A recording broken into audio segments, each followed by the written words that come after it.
mashinamizga qo'yilayotgan narsalarni mana galobkasi, yangi klapan, kollektor prikladka, spider prikladka, klapan sani bu yerda 2 pachka, bir pachkasi qo'yiladi. Ishga prikladka.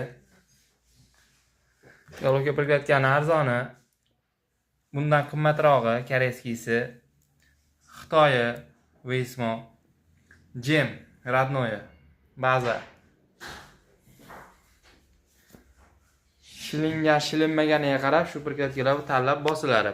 Zavod holatida chiqqanga shu prikladkani bosamiz. Shilinganga bu Weismo deb bosamiz. Bu 3 qavat bu.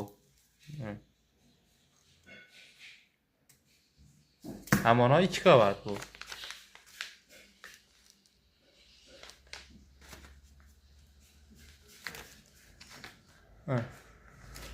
Mana Seul gasket. Koreyskiy azbis. Bunisi D'ga qalin, bu ham shilinganga qo'yiladi.